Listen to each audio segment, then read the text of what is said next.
জনসংখ্যা নিয়ন্ত্রণ না করলে দেশের উন্নতি অসম্ভব, দাবি উত্তর করিমগঞ্জের বিধায়কের। মুখ্যমন্ত্রী হিমন্ত বিশ্বের প্রশংসা, বললেন বরাক উপত্যকার উন্নয়নে বিশেষ নজর দিচ্ছেন মুখ্যমন্ত্রী। মুসলিম মৌলবাদী শক্তির বিরুদ্ধে কঠোর অবস্থান নেওয়ার পরামর্শ বিধায়কের। বাংলাদেশের হিন্দু নির্যাতনের প্রতিবাদ করলে সাম্প্রদায়িক আখ্যা দেওয়া হয়, বললেন কমলাক্ষ। যে কমলাক্ষ একসময় মুখ্যমন্ত্রী হিমন্ত বিশ্বের সমালোচনা করতে থামতেন না, আজ 180 ডিগ্রি পাল্টে তিনি পুরোপুরি হিমন্ত স্বস্তিতে ব্যস্ত।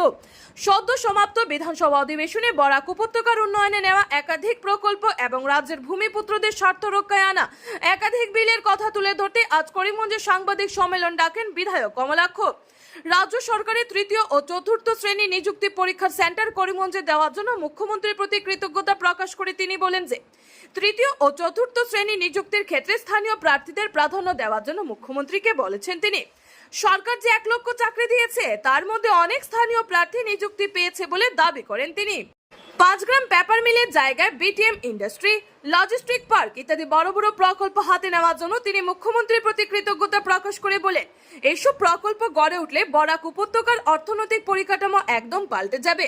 দেশের উন্নতির অন্যতম অন্তরায় হচ্ছে জনসংখ্যা বৃদ্ধি, তাই জনসংখ্যা রোধ করতে শক্ত বিল আনার পক্ষে তিনি। প্রসঙ্গক্রমে তিনি বলেন, বাংলাদেশটাকে শেষ করে দিচ্ছে মৌলবাদীরা। এই মৌলবাদ কোনো দেশেই কাম্য নয়। সাম্প্রতিক কাটিগড়ে এক যুবককে মারধরের ঘটনা উল্লেখ করে তিনি বলেন, কট্টর মৌলবাদের বিরুদ্ধে এবার সবাইকে শক্ত অবস্থান নিতে হবে।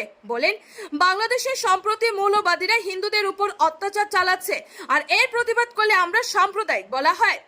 কংগ্রেসে থেকে আমি রোহিঙ্গা নির্যাতনের প্রতিবাদ করেছি, তখন কি সেকুলার ছিলাম? প্রশ্ন তুলেন তিনি।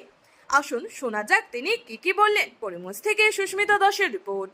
দেখতে পেরেছি যে হেরিটেজ ব্লক করা হয়েছে, অর্থাৎ যে 250 বছর পুরনো যেগুলো মন্দির, যেগুলো ধর্মীয় প্রতিষ্ঠান আছে, সেগুলোর সামনে কেউ জায়গা ক্রয় বিক্রয় করতে পারবেন না।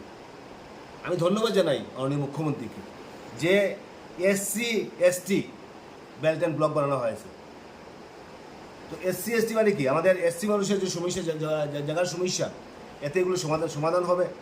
কারণ SC মানুষের অনেক জায়গার সমস্যা আছে, এই বিলের ফলে SC মানুষের সেই সমস্যার সমাধান হবে। এবং আমরা দেখতে পারলাম যে Assam compulsory Muslim marriage and divorce bill সেখানে বিশেষ করে পাস হয়েছে। এতে যে কম্পালসারি রেজিস্ট্রেশন করা, অর্থাৎ এতে আমি মনে করি যে এই যে বিবাহের ক্ষেত্রে যে একটা যে আমরা যখন তখন আমরা দেখা গেল যে ইসলাম ধর্মাবলম্বীরা অনেক সময় দেখা গেল যে বিবাহ করে নিলেন, তো সেটা একটা স্ট্রিমলাইন, সেখানে বিধানসভার ভিতরে বিধায়করা মেরেছেন যে সেটা একটা নিয়ম থাকা দরকার। আমি কালকে একটা বিয়ে করলাম, আমি পরশুদিন একটা বিয়ে করলাম, সেটা হতে পারে না। বিয়ের একটা রেজিস্ট্রেশন থাকতে হয়। তো সেই ব্যাপারে মাননীয় মুখ্যমন্ত্রী যে ইতিবাচক দৃষ্টিভঙ্গি নিয়ে কাজ করছেন, আমি বিধায়ক হিসাবে ধন্যবাদ, শুভেচ্ছা এবং কৃতজ্ঞতা জ্ঞাপন করছি।